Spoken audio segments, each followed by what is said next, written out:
জানি বন্ধুরা, আম খাইয়া ছোটবেলার একটা কথা মনে হয়ে গেছে।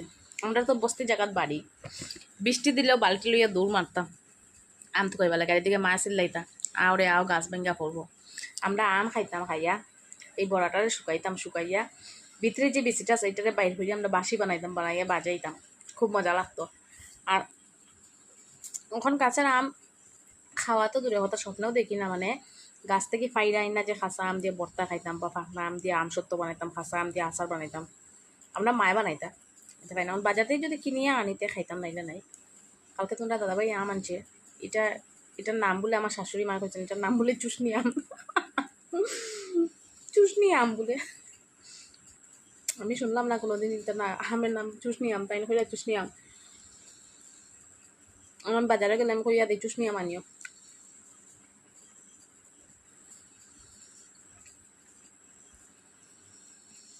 যেসা তাই আম হোক, আমটা খুব মিষ্টি।